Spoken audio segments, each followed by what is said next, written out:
Jual പ്ലസിൽ barcode entry എങ്ങനെ ചെയ്യാമെന്നാണ് ഈ ഒരു സെഷനിൽ പറയുന്നത്. ടാസ്കിൽ ബാർകോഡ്, അതിൽ കൺട്രോൾ ബി എന്നുള്ള ഷോർട്ട് കീ ഉണ്ട്. ഫസ്റ്റ് നമ്മൾ ഏത് പാർട്ടിൻ്റെ കയ്യിൽ നിന്നാണ് ഈ ഐറ്റം പർച്ചേസ് ചെയ്തതെന്നുള്ളതാണ് കൊടുക്കുന്നത്. നമുക്ക് പിന്നീട് ബാർകോഡിൻ്റെ ഡീറ്റെയിൽ എടുക്കുന്ന സമയത്തും ഇത് ഏതാണ് പാർട്ടി എന്നുള്ളത് നമുക്കവിടെ അറിയാൻ പറ്റും. അതുപോലെ തന്നെ നമുക്കിവിടെ പ്രിൻറ്റ് ബാർകോഡ്, അതുപോലെ വെരിഫൈ എന്നുള്ള ടിക്ക് ചെയ്യാനുള്ള ഓപ്ഷൻ ഉണ്ട്. പ്രിൻറ്റ് ബാർകോഡ് എന്ന് ഉദ്ദേശിക്കുന്നത് നമ്മൾ ബാർകോഡ് സ്റ്റിക്കർ പ്രിൻറ്റ് ചെയ്യുന്നുണ്ടെങ്കിൽ നമുക്കിവിടെ ആദ്യം തന്നെ ഇത് ടിക്ക് വേണം. അതുപോലെ തന്നെ നമ്മൾ വെയ് മെഷീൻ കണക്റ്റഡ് ആണെന്നുണ്ടെങ്കിൽ, സിസ്റ്റത്തിലേക്ക് കണക്ട് ചെയ്ത് ചെയ്യുന്നതാണെങ്കിൽ ഇവിടെ വെരിഫൈ എന്നുള്ളതും ടിക്ക് ചെയ്യണം. പിന്നെ നമ്മൾ ഇതിൽ സ്മിത്ത് റെസിപ്റ്റ് എന്നാണോ പർച്ചേസ് എന്നാണോ ഈ ഐറ്റം വന്നിട്ടുള്ളതാണ് ഇവിടെ കാണിക്കുന്നത്. അതുപോലെ നമുക്ക് ഏത് റെസിപ്റ്റിന് എഗെയിൻസ്റ്റ് ആണെന്നുള്ളത് കൊടുക്കാനാണ് തൊട്ടടുത്തുള്ള കോളം. അവിടെ റെസിപ്റ്റ് നമ്പർ അതല്ലെങ്കിൽ കോളത്ത് ക്ലിക്ക് ചെയ്തിട്ട് എൻ്റർ അടിച്ച് കഴിഞ്ഞാൽ നമുക്ക് മുന്നേ വന്നിട്ടുള്ള റെസിപ്റ്റ് ഏതാ എന്നുള്ളത് ഇവിടെ അറിയാൻ പറ്റും. നമുക്ക് ആ റെസിപ്റ്റ് ഏതാണെന്നുള്ളത് ഇവിടെ സെലക്ട് ചെയ്ത് കൊടുക്കാം. എൻ്റർ അടിച്ച് കഴിഞ്ഞാൽ നമ്പർ അവിടെ വരും. ഇനി നമ്മൾ അടുത്ത ഐറ്റം എന്താണെന്നുള്ളതാണ്. ഐറ്റം ഇവിടെ നെയിം സെലക്ട് ചെയ്ത് കൊടുക്കാം. അതിൻ്റെ സബ് നെയിം ഉദ്ദേശിക്കുന്നത് അതിൻ്റെ മോഡൽ നെയിം എന്താണെന്നുള്ളത് നമുക്കിവിടെ സെലക്ട് ചെയ്ത് കൊടുക്കാം. ഇനി അതല്ല പുതിയൊരു മോഡൽ നെയിം ആഡ് ചെയ്യാനാണെന്നുണ്ടെങ്കിൽ നമുക്കതിൻ്റെ പേര് എന്താണെന്നുള്ളത് ഇവിടെ എൻ്റർ ചെയ്ത് കൊടുത്തിട്ട് എൻ്റർ ബട്ടൺ പ്രസ് ചെയ്ത് കഴിഞ്ഞാൽ അത് പുതിയ നെയിം ആയിട്ട് രജിസ്റ്റർ ചെയ്യണമെന്നുള്ള മെസ്സേജാണ് വരുന്നത്. അതിന് ഓക്കെ കൊടുത്തു കഴിഞ്ഞതോടുകൂടെ അതവിടെ രജിസ്റ്റർ ആവും. ഇനി അതിൻ്റെ ചെയിൻ നമ്പർ എത്രയാണെന്നുള്ളത് കൊടുക്കാം. അതിൻ്റെ വെയിറ്റ് എത്രയാണ് വരുന്നതെന്നുള്ളത് ഇവിടെ ആഡ് ചെയ്യാം. ഇനി സ്റ്റോൺ ഉണ്ടെങ്കിൽ സ്റ്റോൺ വെയിറ്റ്, അതുപോലെ തന്നെ സ്റ്റോൺ എമൗണ്ട് ഇവിടെ കൊടുക്കാം. പിന്നെ നമുക്ക് അടുത്തത് വരുന്നത് MC ആണ്. MC നമുക്കവിടെ 3 ടൈപ്പാണ് വരിക. ഒന്ന് നമുക്ക് പെർ ഗ്രാമിന് എത്ര വരിക എന്നുള്ളത് ഇവിടെ ആഡ് ചെയ്ത് കൊടുക്കാം. അതേപോലെ തന്നെ അതിൻ്റെ ടോട്ടൽ എമൗണ്ട് ആണെങ്കിൽ അങ്ങനെ ഇവിടെ ആഡ് ചെയ്ത് കൊടുക്കുകയും ചെയ്യാം. പിന്നെ നെക്സ്റ്റ് വരുന്നത് പെർസെൻറ്റേജ് ആണ്. ഗ്രാമിന് ഫസ്റ്റത്തെ കോളത്തിലും MC എന്നുള്ളത് സെക്കൻഡ് കോളത്തിലും ചെയ്യാം. പിന്നെ പെർസെൻറ്റേജ് വരുമ്പോൾ നമുക്കിവിടെ MC പെർ ഗ്രാം എന്നുള്ളടുത്ത് പെർസെൻറ്റേജിൻ്റെ വാല്യൂ ഇട്ടിട്ട് പെർസെൻറ്റേജ് എന്നുള്ളതിന് P എന്നുള്ള ഷോർട്ട് കീ അടിച്ച് കഴിഞ്ഞാൽ അത് പെർസെൻറ്റേജിലേക്ക് കൺവേർട്ട് ആയിട്ട് വരും. അവിടെ നമ്മൾ എൻ്റർ അടിക്കുന്നതോട് കൂടെ തൊട്ട് താഴെ കോസ്റ്റ് എന്നുള്ള കോളത്തിലേക്ക് വന്നു. ആ കോസ്റ്റ് വന്നിട്ടുള്ളത് നമ്മൾ സ്മിത്ത് റെസിപ്റ്റ് 1 എന്നുള്ളത് ഇവിടെ സെലക്ട് ചെയ്തതോട് കൂടെയാണ് ആ കോസ്റ്റ് ഇത്രയും ഇവിടെ വന്നിട്ടുള്ളത്. അപ്പോൾ ആ ഒരു സ്മിത്ത് റെസിപ്റ്റ് അടിക്കുന്ന സമയത്ത് ആ റെസിപ്റ്റിൽ എത്രയാണോ കോസ്റ്റ് അപ്ഡേറ്റ് ആയിട്ടുള്ളത്, വാല്യൂ അപ്ഡേറ്റ് ആയിട്ടുള്ള ആ വാല്യൂ ആണ് ഇവിടെ കോസ്റ്റ് ആയിട്ട് നമുക്ക് എടുത്തിട്ടുള്ളത്. ഇവിടുന്ന് എൻ്റർ ചെയ്യുമ്പോൾ അതിൻ്റെ ക്യാരറ്റ് ഏതാണെന്നുള്ളത് ഇവിടെ സെലക്ട് ചെയ്ത് കൊടുക്കാം. അതുപോലെ തന്നെ നെക്സ്റ്റ് നമുക്കത് പ്രിൻറ്റ് എസ് ആണോ നോ ആണോ, പ്രിൻറ്റ് വേണ്ടതാണെങ്കിൽ എസ് കൊടുക്കണം. അതുപോലെ അടുത്ത് വരുന്ന HUID, അതിൻ്റെ HUID എത്രയാണെന്നുള്ളത് നമുക്കിവിടെ എൻ്റർ ചെയ്ത് കൊടുക്കാം. അവിടെ നേരെ എൻ്റർ ബട്ടൺ പ്രസ് ചെയ്ത് അടുത്ത ലൈനിലേക്ക് വരും. ഇവിടെ ശ്രദ്ധിക്കേണ്ട ഒരു കാര്യം, നമുക്ക് പ്രിൻ്റ് എടുക്കുന്നതിൽ 2 ടൈപ്പ് സ്റ്റിക്കർ യൂസ് ചെയ്യാറുണ്ട്. ഒന്ന് നമ്മൾ ബാറ്റ് ടൈപ്പ്, ഒരു റോയിൽ ഒരു സ്റ്റിക്കർ മാത്രം വരുന്നതുണ്ട്. അതാകുമ്പോൾ നമ്മൾ ഒരു ഐറ്റം അടിച്ച് പ്രിൻറ്റ് എസ് കൊടുത്ത് എൻ്റർ ചെയ്യുന്നതോട് കൂടെ പ്രിൻറ്റ് വരും. രണ്ടാമത്തെ മോഡൽ എന്ന് പറഞ്ഞാൽ ഒരേ റോളിന് 2 സ്റ്റിക്കർ വരുന്ന ബട്ടർഫ്ലൈ സ്റ്റിക്കർ വരുന്നുണ്ട്. അതാകുമ്പോൾ നമ്മൾ 2 ഐറ്റം ചെയ്ത് കഴിഞ്ഞ് പ്രിൻ്റ് എന്നുള്ള എസ് കൊടുത്ത് എൻ്റർ ചെയ്യുന്നതോട് കൂടെയാണ് അതിൻ്റെ പ്രിൻറ്റ് വരും. അതാണ് നമ്മളതിൽ ശ്രദ്ധിക്കേണ്ട ഒരു കാര്യം. ഇനി നമുക്ക് അതിൽ തൊട്ട് താഴെ അടുത്ത ഐറ്റം എന്താണെന്നുള്ളത് അടുത്ത ഐറ്റം എൻ്റർ ചെയ്യാം. അതിലതിൻ്റെ സബ് നെയിം, അതുപോലെ അതിൻ്റെ ഗ്രോസ് വെയിറ്റ് എത്രയാണോ വേണ്ടതെന്നുള്ളത് നമുക്കിവിടെ എൻ്റർ ചെയ്ത് കൊടുക്കാം. അതുപോലെ സ്റ്റോണും ഈ ഗ്രോസ് വെയിറ്റിൻ്റെ അവിടെ നമുക്ക് വെയ് മെഷീൻ കണക്റ്റഡ് ആണെന്നുണ്ടെങ്കിൽ ഈ പ്രിൻറ്റ് ബാർകോഡിനുള്ളതിന് തൊട്ട് മുകളിലുള്ള ഒരു കോളത്തിൽ ഓക്കെ എന്ന് പറഞ്ഞ മെസ്സേജ് വരും.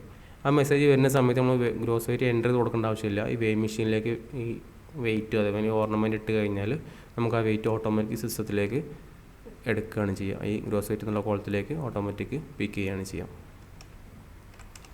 പിന്നെ നമ്മൾ സ്റ്റോൺ വെയിറ്റ് കൊടുത്തു, അതുപോലെ സ്റ്റോണിൻ്റെ എമൗണ്ട് കൊടുത്തു, പിന്നെ അതിൻ്റെ MC എത്ര എന്നുള്ളത് ഇവിടെ ആയിട്ട് കൊടുത്തു. എൻ്റർ ചെയ്ത് കഴിഞ്ഞാൽ ഇപ്പോൾ 2 സ്റ്റിക്കറുള്ള റോ ആണെന്നുണ്ടെങ്കിൽ, സ്റ്റിക്കർ 2 എണ്ണം ഒരു റോയിൽ വരുന്നുണ്ടെങ്കിൽ നമുക്ക് ഇതിന് നേരിട്ട് പ്രിൻറ്റ് 2 എണ്ണം കൊടുത്തു കഴിഞ്ഞാൽ പ്രിൻറ്റ് വരും. ബാർകോഡ് ഇവിടെ ജനറേറ്റ് ആയിട്ടുണ്ട്. ഇനി നമുക്കിതിൽ ഈ ഒരു വിൻഡോ തന്നെ ഇത് നേരിട്ട് സേവ് കൊടുക്കാം. ഈ ഒരു വിൻഡോ തന്നെ ബാർകോഡിൻ്റെ ഡീറ്റെയിൽസ് നമുക്ക് റിപ്പോർട്ടായിട്ട് കിട്ടണമെങ്കിൽ ഇവിടെ ബാർകോഡ് ഡീറ്റെയിൽസ് പറഞ്ഞ ഓപ്ഷൻ ഉണ്ട്. അതെടുത്ത് ഓക്കെ കൊടുത്തു കഴിഞ്ഞാൽ എല്ലാ ബാർകോഡ് ഒരുമിച്ച് വരും. ഇനി നമുക്ക് ഒരു ഐറ്റത്തിൻ്റെ മാത്രം, അതല്ലെങ്കിൽ ഒരു പാർട്ടിനെ മാത്രം സെലക്ട് ചെയ്തിട്ട് ആ പാർട്ടിൻ്റെ ഐറ്റംസ് മാത്രം എത്ര വേണം, അല്ലെങ്കിൽ സബ് നെയിം മാത്രമാണെങ്കിൽ അങ്ങനെയും സെലക്ട് ചെയ്തിട്ട് നമുക്ക് റിപ്പോർട്ട് എടുക്കാം. ഇതിലിപ്പോൾ റിങ് മാത്രം സെലക്ട് ചെയ്ത് കൊടുത്തു കഴിഞ്ഞാൽ റിങ്ങിൻ്റെ മാത്രമായിട്ട് എത്ര എന്നുള്ളതാണ് നമുക്കിവിടെ റിപ്പോർട്ട് വരുന്നത്. അതുപോലെ അത് സമ്മറേറ്റ് എടുക്കണം എന്നുണ്ടെങ്കിൽ അങ്ങനെയും ചെയ്യാവുന്നതാണ്.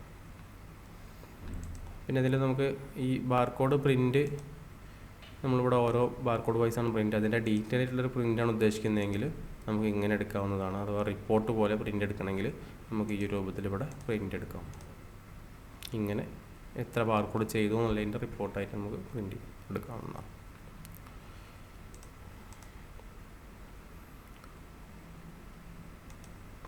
ഇതിൻ്റെ ബാർകോഡ് ലിസ്റ്റ് ആയിട്ടുള്ള റിപ്പോർട്ട് വരുന്നത് ഇവിടെ സ്റ്റാൻഡേർഡ് റിപ്പോർട്ടിൽ വരുന്നുണ്ട്. അഥവാ ബാലൻസ് ഉള്ള ക്ലോസിംഗ് സ്റ്റോക്ക് ആയിട്ട് വരുന്ന ബാർകോഡിൻ്റെ ലിസ്റ്റ് ഏതൊക്കെയെന്നുള്ളതാണ് ഇവിടെ വരുന്നത്. നമുക്ക് ഐറ്റം നെയിമോ അല്ലെങ്കിൽ പാർട്ടി സബ് നെയിമോ വെച്ചിട്ടൊക്കെ പ്രിൻ്റ് എടുക്കാം, റിപ്പോർട്ട് ജനറേറ്റ് ചെയ്യാം. ഈ ഒരു രൂപത്തിലാണ് അതിൻ്റെ റിപ്പോർട്ട് വരുന്നത്.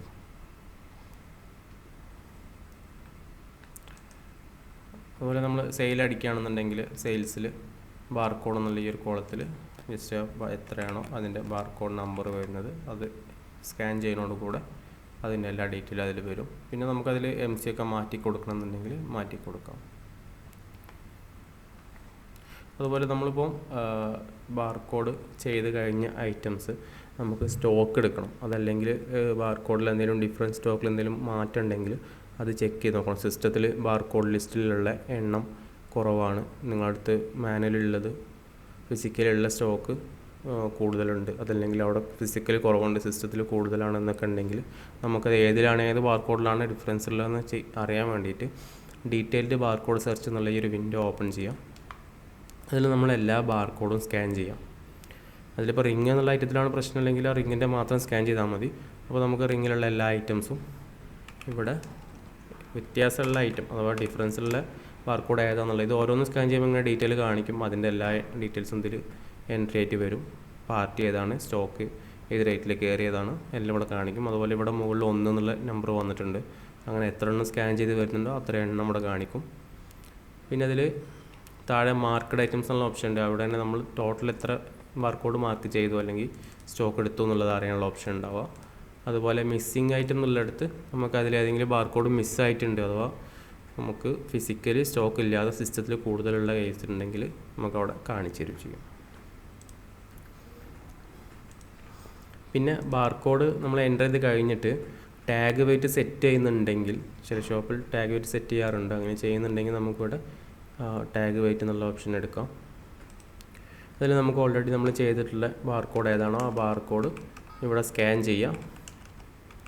സ്കാൻ ചെയ്തിട്ട് നമുക്ക് വെയിങ് മെഷീനിൽ വെയിറ്റ് ഇട്ട് കഴിഞ്ഞാൽ നമുക്ക് ടോട്ടൽ വെയിറ്റ് ഇവിടെ വരും.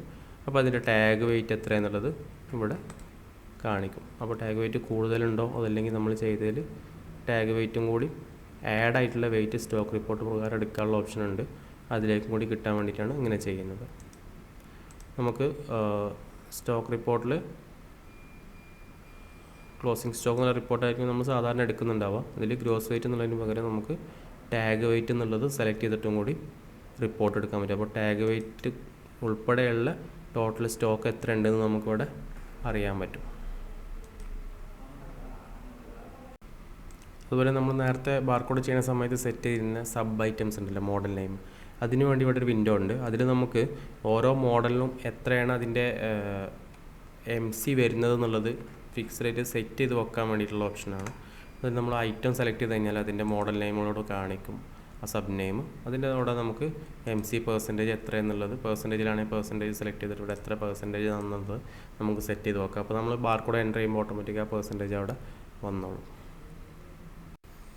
ഇവിടെ നമ്മൾ പെർസെൻറ്റേജ് കൊടുത്തിട്ട് ഇവിടെ പെർസെൻറ്റേജ് MC ഇൻ പെർസെൻറ്റേജ് എന്നുള്ളിടത്ത് S കൊടുത്ത് ചെയ്താൽ നമ്മൾ ബാർകോഡ് ചെയ്യുമ്പോൾ ഓട്ടോമാറ്റിക്കായിട്ട് തന്നെ ആ ഒരു പെർസെൻറ്റേജ് അവിടെ വരും. നമ്മൾ സെപ്പറേറ്റ് എൻ്റർ ചെയ്ത് കൊടുക്കേണ്ട ആവശ്യം വരില്ല. ഒരു ഇതിൽ നമ്മൾ ചെയ്യുന്നുള്ള ഐറ്റം ചെയ്ത് കൊടുക്കുകയാണെങ്കിൽ നമുക്ക് ഇനിയും എന്നുള്ള ഐറ്റം ഈ ഒരു സബ് നെയിം സെലക്ട് ചെയ്യുന്നതോട് കൂടെ തന്നെ MC-ൻ്റെ കോളത്തിൽ നമുക്ക് ആ പെർസെൻറ്റേജ് എത്ര അവിടെ സെറ്റ് ചെയ്ത പെർസെൻറ്റേജ് അവിടെ ഓട്ടോമാറ്റിക്കായിട്ട് വന്നിട്ടുണ്ട്.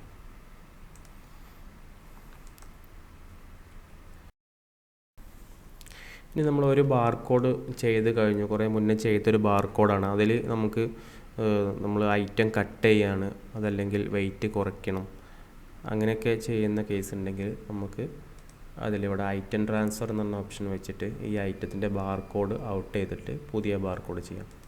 അപ്പോൾ ആ സമയത്ത് നമ്മൾ ആ ബാർകോഡ് എത്രയെന്നുള്ളത് ബാർകോഡ് സ്കാൻ ചെയ്യാം. സ്കാൻ ചെയ്ത് കഴിഞ്ഞാൽ നമുക്ക് ആ ഐറ്റം ഇവിടെ വരും. അത് ജസ്റ്റ് സ്കാൻ ചെയ്ത് അടുത്ത ലൈനിലേക്ക് വന്നതിന് ശേഷം സേവ് ചെയ്ത് കഴിഞ്ഞാൽ ഈ ബാർകോഡ് ലിസ്റ്റിൽ നിന്ന് ഔട്ടാവും. പിന്നെ നമുക്ക് ഈ ഐറ്റത്തിന് പുതിയ ബാർകോഡിൻ്റെ വിൻഡോയിൽ വെച്ചിട്ട് ചെയ്തിട്ടെടുക്കാവുന്നതാണ്. അതുപോലെ പാർട്ടി വെയിറ്റ് ചെയ്യുന്ന സമയത്ത് തന്നെ ഇങ്ങനെ വരുന്ന കേസിൽ നമുക്ക് അതിന് പുതിയ ബാർകോഡ് ചെയ്യണമെന്നില്ല. അത് നേരിട്ട് സെയിൽസിൻ്റെ വിൻഡോയിൽ ഐറ്റം സെലക്ട് ചെയ്ത് സെയിൽ അടിച്ചാൽ മതിയാവും. ഇത്രയും കാര്യങ്ങളാണ് നമുക്ക് ഈ ബാർകോഡ് ചെയ്യുന്ന സെക്ഷനിൽ പറയാനുള്ളത്.